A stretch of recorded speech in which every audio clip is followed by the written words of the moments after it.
비는 하늘이 내리는 눈물이라 했던가. 하지만 한운에게 비는 그저 피냄새를 씻어내지 못하는 축축한 저주일 뿐이었다. 북방의 거친 황야를 떠나 중원의 입구인 하북 땅에 발을 들인 지 벌써 사흘째다. 하북 팽가의 기세가 등등한 이곳은 공기부터가 달랐다. 북방의 바람이 살을 깎는 칼날이었다면 중원의 비는 끈적하게 몸을 휘감으며 과거의 기억을 끄집어내는 올가미 같았다. 길가에 보인 웅덩이마다 일그러진 세상의 풍경이 담겨 있었고 한우는 그 웅덩이를 밟을 때마다 자신의 과거를 짓밟는 기분을 느꼈다. 신발 끝에 닿는 진흙의 감촉이 마치 죽은 자들이 밑바닥에서 잡아끄는 손길처럼 무겁게 느껴졌다. 하늘은 이미 빛을 잃은 지 오래였다. 낯빛으로 가라앉은 구름은 금방이라도 지면을 짓누를 듯 낮게 깔려 있었고 그 사이를 뚫고 쏟아지는 빗줄기는 마치 거대한 바늘들이 대지를 난도질하는 듯했다. 한운의 어깨 위로 떨어지는 빗방울은 차가움을 넘어 시린 고통으로 다가왔다. 빗물은 그의 낡은 도포를 적시고 살결을 타고 내려가 10년 전 서령의 만년설보다 더 지독한 한기를 몰고 왔다. 길가에 고인 물웅덩이는 마차 바퀴에 짓눌려 흙탕물로 변해 있었고 그 흐릿한 수면 위로 번뜩이는 번개는 마치 강호의 혼란스러운 앞날을 예고하는 불길한 징조처럼 보였다. 한우는 그 빗소리 속에서 죽어간 자들의 비명을 들었다. 그것은 환청이었을까 아니면 뼛속까지 박힌 원한의 울림이었을까. 빗줄기는 시간이 갈수록 굵어졌다. 하늘은 낯빛으로 내려앉아 대지를 짓눌렀고 멀리 보이는 산맥의 능선은 비 안개에 가려져 마치 거대한 괴수가 웅크리고 있는 듯한 형상을 하고 있었다. 한우는 삿갓 끝에서 떨어지는 빗방울을 무심히 바라보았다. 뚝뚝 일정한 간격으로 떨어지는 물방울은 마치 누군가의 목에서 흘러내리는 핏방울처럼 보였다. 10년이 지났건만 그의 코끝에는 여전히 서령의 그 비릿한 선열 냄새가 머물러 있었다. 중원의 비는 그 냄새를 씻어 주기는커녕 오히려 잠들어 있던 기억을 일깨워 가슴 깊은 곳의 상처를 헤집어 놓았다. 갓 태어난 어둠이 대지를 덮을 무렵 한우는 길가에 버려진 낡은 사당에 몸을 의탁했다. 지붕은 반쯤 무너져 내려 빗물이 사정없이 들이쳤고 사당 안의 부처상은 세월에 깎여 얼굴조차 알아볼 수 없을 만큼 흉측하게 변해 있었다. 부처의 자비로운 미소는 간대었고 그 자리엔 이끼와 시커먼 곰팡이가 피어 있었다. 한우는 그 기괴한 불상 앞에 자리를 잡고 앉았다. 젖은 면포 옷에서 스며나온 찬기가 뼛속까지 파고들었지만 그는 미동도 하지 않았다. 호흡은 깊고 일정했으며 그의 주위로는 빗물이 닿자마자 미세하게 증발하는 기이한 열기가 감돌았다. 그것은 내공을 극위까지 긴 자가 본능적으로 펼치는 호신강기의 일종이었다. 그 열기는 사당 안의 습한 공기와 부딪히며 희뿌연 수증기를 만들어냈고 그 모습은 마치 신선이 구름 속에 앉아있는 듯 보이기도 했으나 그 실체는 죽음의 냄새를 풍기는 고독한 늑대에 가까웠다. 그는 왼손의 가죽 장갑을 천천히 벗었다. 10년 전 서령에서 얻은 흉터가 푸른 빛을 띠며 꿈틀거리고 있었다. 이 흉터는 단순한 상처가 아니다. 그것은 정파의 배신과 사파의 잔혹함이 뒤섞여 만들어진 저주이자 그를 강제로 이승에 붙들어 매두는 쇠사슬이었다. 비가 내리는 날이면 흉터는 마치 살아있는 생명체처럼 고동치며 그에게 말을 걸었다. 아직 끝나지 않았다고, 베어야 할 목들이 아직 저잣거리에 가득하다고 말이다. 한우는 그 지독한 통증을 묵묵히 받아들였다. 고통이야말로 자신이 아직 살아있다는, 그리고 복수해야 할 이유가 남아있다는 유일한 증거였기 때문이다. 통증이 깊어질수록 그의 눈빛은 더욱 차갑게 가라앉았고 그의 주위로는 형용할 수 없는 서늘한 기운이 소용돌이치기 시작했다. 사당의 공기는 차갑게 식어갔다. 7명의 살수가 뿜어내는 살기는 실체가 되어 사당 안의 습기를 날카로운 얼음 파편으로 바꾸어 놓았다. 매화건문의 우두머리, 사독이라 불리는 사내의 눈에는 탐욕과 공포가 기묘하게 뒤섞여 있었다. 그는 자신의 검끝이 미세하게 떨리는 것을 감추기 위해 손잡이를 더욱 꽉 쥐었다. 상대는 부러진 칼 한 자루를 든 노숙자 같은 행색이었지만 그 너머에서 느껴지는 기운은 거대한 산맥이 무너져 내리는 듯한 압도적인 중압감이었다.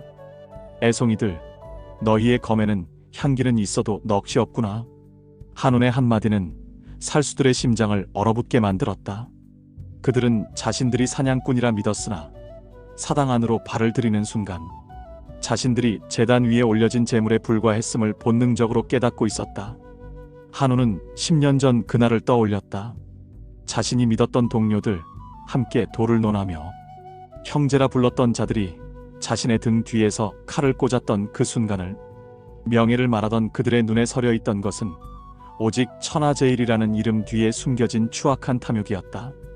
협은 죽었고 그 자리엔 권력의 주판을 튕기는 소리만 가득했다. 한우는 그들을 위해 검을 휘둘렀으나 그들은 한운의 존재 자체를 위협으로 여겼다. 서령의 눈사태는 어쩌면 그들의 배신보다 더 따뜻했을지도 모른다. 그때 입은 가슴의 상처는 겉으론 아물었으나 속에서는 여전히 시커먼 고름이 흘러내리고 있었다. 사당 안은 쥐 죽은 듯 고요했다. 천장에서 떨어지는 빗방울 소리만이 일정한 간격으로 바닥을 때리며 기괴한 장단을 만들어냈다. 툭, 툭, 툭. 그 소리는 마치 죽음의 시간을 재는 시계추 소리처럼 들렸다. 하지만 한운의 신경은 이미 사당 밖 숲속으로 빗줄기 넘어 어둠 속으로 거미줄처럼 촘촘하게 뻗어나가 있었다. 인류 고수들만이 가질 수 있는 신형의 감각이었다. 빗소리에 섞여 들려오는 부자연스러운 기척, 흙을 밟는 소리조차 내지 않는 깃털보다 가벼운 발소리들이 사당을 은밀하게 포위하고 있었다. 포위망은 견고했다. 정북향에 둘, 동서로 각각 둘, 그리고 지붕 위에 하나. 총 7명의 고수였다. 그들은 완벽한 포위망을 구축했다고 믿었겠지만 한운의 감각 안에서는 그들의 거친 숨소리마저 천둥처럼 크게 들렸다. 심지어 그들이 쥐고 있는 칼날에서 풍기는 비릿한 쇳내와 빗물에 젖은 도포에서 풍기는 미세한 땀 냄새까지 느껴질 정도였다. 한우는 그들이 누구인지 단번에 알아차렸다. 그 향기, 비릿하면서도 달콤한 그 냄새는 바로 매화검문의 살수들이 사용하는 독한 향료의 냄새였다. 한우는 눈을 감은 채 품 안에서 부러진 검자루를 꺼내 매만졌다. 검씨는 반토막이 났고 녹이 슬어 보였지만 그 안에 깃든 사리는 오히려 10년 전보다 더 진해져 있었다. 검은 주인을 닮는 법이다. 주인의 원한이 깊을수록 검은 더 날카로워지고 차가워진다. 한우는 검자루에 새겨진 낡은 문양을 손끝으로 더듬었다. 그것은 자신의 정체성을 증명하는 유일한 유산이자 앞으로 닥쳐올 수많은 죽음을 예고하는 전조였다. 그는 입가에 희미한 냉소를 띄었다. 매화 향기가 너무 진하군. 이 축축한 피 냄새를 가리기엔 역부족이야. 한운의 나직한 목소리가 사당의 빈 공간을 울리며 밖으로 퍼져나갔다. 그것은 초대장이자 동시에 저승으로 가는 문을 열라는 명령이었다. 한운의 목소리가 사당의 낡은 벽을 타고 흘러나가자 밖을 에워싸고 있던 기운들이 한순간에 요동치기 시작했다. 사당의 문짝이 종이장처럼 부서져 나갔다. 빗줄기를 뚫고 안으로 들이닥친 것은 청색 도포를 걸친 7명의 살수들이었다. 그들의 도포 가슴팍에는 선명한 붉은 매화가 수놓아져 있었으나 그 꽃잎에선 향기가 아닌 비릿한 혈향이 묻어나는 듯했다. 매화검문.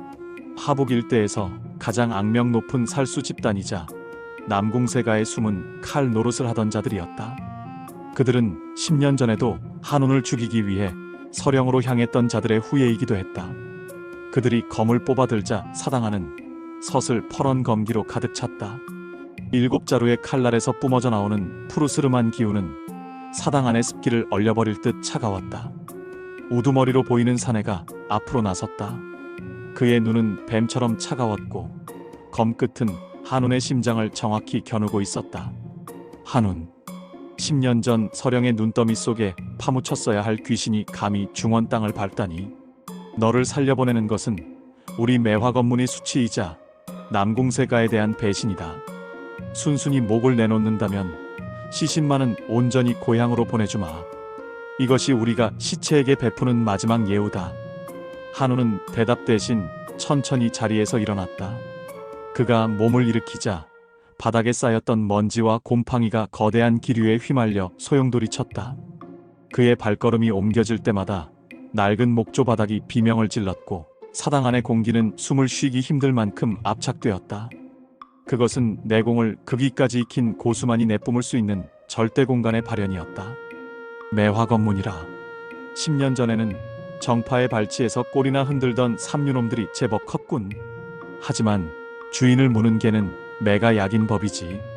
너희의 매화는 오늘 이곳에서 모두 시들 것이다. 단 한 송이도 남김없이 말이다. 한운의 목소리는 낮았지만 살수들의 고막을 찢을 듯한 진동을 담고 있었다. 그 말이 신호였다. 죽여라. 우두머리의 고함과 함께 7명의 살수가 동시에 도약했다. 사방에서 덮쳐오는 검기들은 마치 춤을 추듯 우아하면서도 치명적이었다. 매화검법의 절초, 낙화유수. 수만 장의 꽃잎이 바람에 날려 표적을 감싸듯 7명의 합격지는 한운의 머리부터 발끝까지 단 한 치의 틈도 허용하지 않았다. 하지만 한운의 눈에는 그 모든 움직임이 정지된 화면처럼 보였다. 그는 왼손에 쥔 부러진 검자루를 가볍게 비틀었다. 쇠와 쇠가 부딪히는 둔탁한 금소금이 연속해서 터져나왔다. 한우는 제자리에서 단 한 걸음도 움직이지 않은 채 오직 반토막난 칼날만으로 살수들의 검로를 완벽하게 차단해냈다. 부러진 칼날은 짧았으나 그 파괴력은 상상을 초월했다. 살수들의 명검이 부러진 칼날과 부딪힐 때마다 그들의 팔은 마비될 듯한 충격에 휩싸였다. 한운의 내공이 부러진 검신을 타고 흐르자 녹슬고 투박했던 칼날이 칠흑 같은 어둠을 머금기 시작했다. 흑야검법. 그것은 빛을 거부하고 어둠 속에서 진리를 찾는 자들의 무공이었다. 검기가 허공을 가를 때마다 공간 자체가 일그러지는 듯한 왜곡 현상이 일어났다. 단순히 빠른 것이 아니었다. 그것은 인과율을 무시하고 결과 배임을 먼저 만들어낸 뒤 과정 휘두름을 보여주는 신의 경지였다. 매화 검문이 합격진이 쏟아내는 수천 장의 꽃잎들은 그 흑색의 심연 속으로 빨려 들어가 흔적도 없이 소멸했다. 챙 하는 금소금은 소리가 아니라 영혼을 울리는 진동이었고 그 진동이 닿는 곳마다 살수들의 경맥은 비명을 지르며 터져나갔다. 한운의 눈동자가 이제 선명한 자줏빛을 띠며 타오르기 시작했다. 10년간 억눌러왔던 마성이 마침내 고삐를 풀었다. 흑야검법 제2초식 그림자 배기. 한운의 신형이 흐릿해지더니 순식간에 3명의 살수 뒤로 나타났다. 그것은 경공의 수준을 넘어선 공간의 도약이었다. 끄악. 비명은 짧았다. 부러진 칼날이 허공을 한번 가르자 3명의 목에서 분수처럼 핏물이 솟구쳤다. 사당의 낡은 벽면에 붉은 피가 마치 매화꽃처럼 점점이 박혔다. 남은 4명의 살수들은 뒷걸음질을 쳤다. 그들은 돈을 위해 살인을 저지르는 기계였지만 자신들이 죽음의 제물이 되는 상황만큼은 견디지 못했다. 하지만 한우는 그들에게 자비를 베풀 생각이 없었다. 그가 검을 거꾸로 쥐고 단전의 진원을 쏟아부었다. 흑야검법에 금기된 절초 만천하우. 검은 검기가 비처럼 쏟아지며 사당 전체를 휘감았다. 거대한 충격파와 함께 사당의 기둥이 꺾이고 석가래가 무너져 내렸다. 먼지와 빗줄기가 가라앉았을 때 사당은 형체를 알아볼 수 없는 잔해더미로 변해 있었다. 7명의 살수는 차가운 빗물이 고인 바닥에 시체가 되어 뒹굴고 있었다. 한우는 무너진 석가래 위로 걸어나와 피 묻은 부러진 칼날을 자신의 소매자락으로 천천히 닦아냈다. 그의 왼손 흉터는 이제 진한 보랏빛을 내뿜으며 서서히 열기를 잃어갔다. 그는 사당을 뒤로하고 다시 어둠 속으로 발걸음을 옮겼다. 하북의 빗줄기는 여전했지만 그의 어깨 위에 내려앉은 것은 빗물이 아니라 10년간 쌓인 원한의 무게였다. 강호는 아직 그를 잊지 못했고 그 또한 강호를 잊지 않았다. 매화검문이 시신들이 빗물에 씻겨 내려가는 폐사당을 뒤로하고 한우는 다시 끝없는 어둠 속으로 몸을 던졌다. 승리의 고향감 따위는 없었다.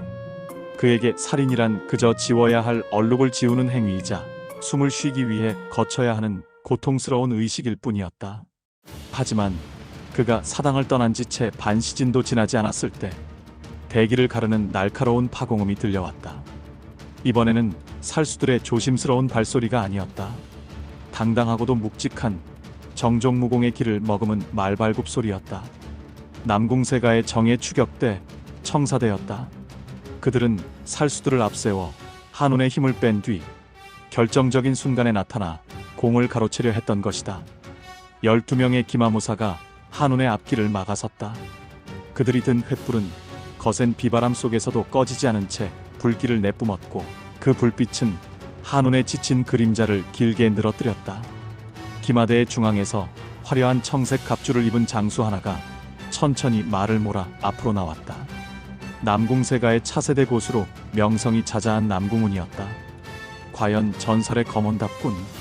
매화검문의 7살 수를 고작 반 토막난 칼날로 베어넘기다니.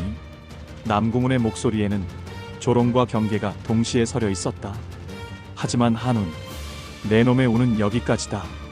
서령에서 죽었어야 할 목숨이 10년이나 더 연명했으니 억울할 것도 없겠지. 남궁훈이 손을 들어 올리자 12명의 기마무사가 일제히 창을 겨누며 포위망을 좁혀왔다. 한우는 묵묵히 부러진 검을 고쳐주었다. 몸 안의 진원은 바닥을 보이고 있었고 왼손의 흉터는 타들어가는 듯한 통증을 내뱉고 있었다. 하지만 그의 눈빛만큼은 그 어느 때보다 투명하게 빛났다.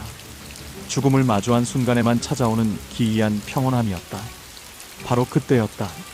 남궁세가의 놈들은 예나 지금이나 쪽수로 밀어붙이는 건 여전하구먼. 쪽팔린 줄을 알아야지. 나무 위에서 들려온 능글맞은 목소리에 모두의 시선이 위를 향했다. 낡은 삿갓을 눌러쓰고 호리병을 든 채 나뭇가지에 위태롭게 걸터앉은 노인 하나가 보였다. 그는 술을 한 모금 들이켜더니 한운을 향해 씩 웃어 보였다. 이복의 검은, 자네 혼자 다 해 처먹으려 하지 말고 이 늙은이한테도 건더기 좀 남겨주지 않겠나? 허허, 자네의 검은 여전히 맛이 없구먼. 너무 정직해. 복수라는 건 말이야, 술처럼 달콤하면서도 뒤끝이 지독해야 하는 법일세. 노인은 호리병을 흔들며 껄껄 웃었다. 그의 웃음소리에는 수십 년간 풍파를 겪은 자만이 가질 수 있는 허허실 시레토가 담겨 있었다. 한우는 노인을 바라보지 않은 채 무너진 사당의 잔해를 응시했다.